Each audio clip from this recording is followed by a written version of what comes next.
High বন্ধুরা, কেমন আছেন সবাই? আশা করি ভালো আছেন। শেখ বাড়ির রান্নাবান্না আপনাদের স্বাগত জানাই। তো আপনাদের সামনে আজকে আবারও হাজির হয়েছি একটা নতুন রেসিপি নিয়ে।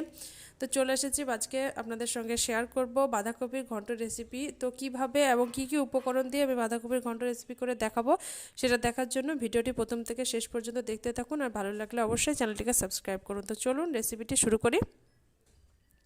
তো এখানে একটি পাত্রে আমি বাঁধাকপিগুলোকে ভালো করে কেটে ধুয়ে পরিষ্কার করে নিয়েছি। আর এদিকে আলুগুলোকে আর বেগুনগুলোকে এরকম কিউব করে কেটে নিয়েছি। আর এদিকে মটর এবং ছোলার ডাল আমি সারা রাত ভিজিয়ে রেখেছিলাম, সেটাকেও ভালো মতন ধুয়ে পরিষ্কার করে নিয়েছি। এদিকে ওভেনের মধ্যে কড়াই বসিয়ে দিয়েছি, আর কড়াই গরম হয়ে গেছে। কড়াইয়ের মধ্যে দিয়ে দিলাম পরিমাণ মতন সরিষার তেল। তেলও গরম হয়ে গেছে। তেলের মধ্যে প্রথমে দিয়ে দিচ্ছি কয়েকটা গোটা জিরে, একটা তেজপাতা ফাটিয়ে দিলাম, আর এক টুকরো দারুচিনি দিয়ে দিলাম। এখন সবগুলোকে একটু নাড়াচাড়া করে নিয়ে তার মধ্যে পেঁয়াজ কুচি দিয়ে দিচ্ছি। আর পেঁয়াজ কুচিটা কিন্তু লাল লাল করে ভেজে নেব।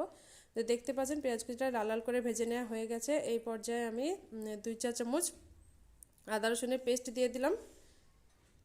তার মধ্যে সামান্য একটু জল দিয়ে 2 চা চামচ হলুদ গুঁড়ো, 2 চা চামচ লঙ্কা গুঁড়ো, 1 চা চামচ জিরে গুঁড়ো, 1 চা চামচ ধনে গুঁড়ো আর স্বাদ মতো লবণ দিয়ে সব মশলাটাকে ভালো মতন কষিয়ে নেব।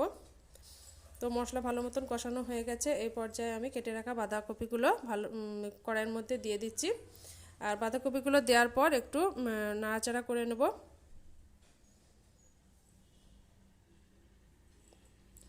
তো ভালো মতন একটু নাড়াচাড়া করার পরে এখানে আমি বেগুন আর কিউব করে রাখা আলু এখানে অ্যাড করলাম, আর ছোলার ডাল আর ভিজিয়ে রাখা মটর সবগুলো এখানে দিয়ে দিলাম। এখন সবগুলোকে ভালো মতন কষিয়ে নেব।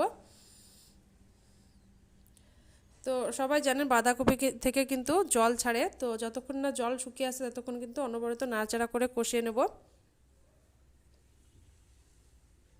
তো কষানো কমপ্লিট হয়ে গেছে। এখন পরিমাণ মতন জল দিয়ে দিচ্ছি। আর জল দেওয়ার পর 3 থেকে 4টে কাঁচা লঙ্কা এখানে দিয়ে দিলাম। আর একটা ঢাকনার সাহায্যে ঢাকা দিয়ে আমি 10 মিনিটের মতন কুক করে নেব। তো ফিরে আসলাম 10 মিনিট পর। আর দেখতে পাচ্ছেন রান্না কিন্তু 80% হয়ে গেছে আর সব কিছু ভালো মতো সেদ্ধ হয়ে গেছে। তো আমি একটা আলু আপনাদেরকে ভেঙে দেখিয়ে দিচ্ছি যে কতটা সুন্দর সেদ্ধ হয়েছে। দেখুন কত সুন্দর সেদ্ধ হয়ে গেছে। আর মটরও কিন্তু একদম সেদ্ধ হয়ে গেছে। এখন 2 থেকে 3 মিনিট এইভাবে নাড়াচাড়া করে নেব। আর একটা মাখা মাখা ভাব আসলে কিন্তু একটা প্লেটে পরিবেশন করে আপনাদেরকে আমি দেখাবো। তো দেখতে পাচ্ছেন মাখা মাখা ভাব চলে এসেছে। আর একটা প্লেটে পরিবেশন করে আপনাদেরকে দেখাচ্ছি। তো আমার রেসিপি কেমন লাগলো অবশ্যই কমেন্ট করে জানাবেন, সাথে লাইক করবেন। আর এভাবে বাড়িতে অবশ্যই ট্রাই করে দেখবেন। গরম গরম ভাতের সাথে কিন্তু অসাধারণ লাগে খেতে। আর রেসিপিটাকে বেশি বেশি করে শেয়ার করবেন ফ্যামিলি এবং ফ্রেন্ডদের সঙ্গে।